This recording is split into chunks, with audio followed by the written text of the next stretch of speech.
కాళేశ్వరం ప్రాజెక్టులో అవినీతిపై రాష్ట్ర ప్రభుత్వానికి క్లారిటీ లేదన్నారు కేంద్ర మంత్రి బండి సంజయ్.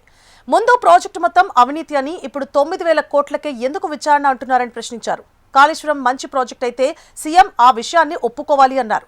మీరు అడగొద్దు, మేము అడగమన్న తీరులో కాంగ్రెస్ బీఆర్ఎస్ వ్యవహరిస్తున్నాయని విమర్శించారు బండి సంజయ్. కేటీఆర్, సీఎం రేవంత్ కు మధ్య రహస్య ఒప్పందాలున్నాయని ఆరోపించారు. 1,00,000 కోట్ల కుంభకోణం జరిగింది.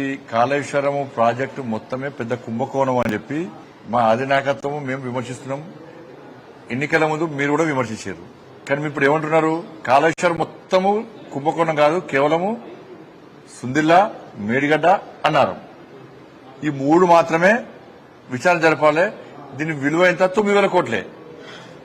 మీరు అడిగిన విచారణ కదే, కొండను తల్లి ఎలకలు కూడా పట్టలే మీరు. దాని మీద ముఖ్యమంత్రి గారు మాట్లాడాలని చెప్పి మేము భారతీయ జనతా పార్టీ గతం చోటు డిమాండ్ చేస్తున్నది. బట్ ఇలా మా భుజం మీద పెట్టి మీరు కాల్స్తా అంటే మేము అమాయకులం కాదు. నేను మళ్ళీ అంటున్నా, మీకు చేత కాదా? నీకు పౌరుషం లేదా, రేషన్ లేదా, రోషన్ లేదా చెప్పు.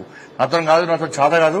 ఇదే ఫైనల్. ఈ 9,000 కోట్ల జాలీగా కాళేశ్వరం మొత్తం మంచి ప్రాజెక్టే, మిగతా అంతా చాలా మంచి ప్రాజెక్ట్ అని ఒప్పుకుంటే ఒప్పుకో. మరి నువ్వు కోరి విచారణ కోరించాలని నీకే క్లారిటీ లేదు, రాష్ట్ర ప్రభుత్వానికే క్లారిటీ లేదు. మీకు దేనికి ఉపయోగపడుతుందంటే కేంద్రాన్ని విమర్శించడానికి మాత్రమే ఉపయోగపడుతున్నది. కానీ అవినీతిని బయటపెట్టడానికి ఆ నివేదిక ఏం ఉపయోగపడుతుంది వాళ్ళు చేసిన రిపోర్ట్ కూడా. అని బీఆర్ఎస్ అంటారు.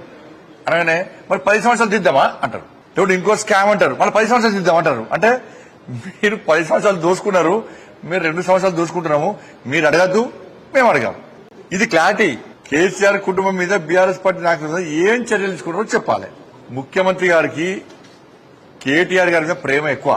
ఈ మధ్య ఎక్కడైనా కేటీఆర్ గారిని విమర్శించిండ రాష్ట్ర ముఖ్యమంత్రి గారు? కాళేశ్వరం మీద ఉన్నటువంటి శ్రద్ధ డ్రగ్స్ కేసు మీద ఎందుకు లేదు? ఈ ఫార్ములా మీద ఎందుకు లేదు? ఫామ్ హౌస్ కేసు మీద ఎందుకు లేదు? హరీష్ రావు విషయంలో అలర్ట్గా ఉండు అంటున్నాడు. అంటే కేటీఆర్ గారికి ఏ విధంగా నీడ లెక్క వేరుస్తున్నాడు. ఆయనకు రక్షణ కవచం, ఈయనకు రక్షణ కవచం.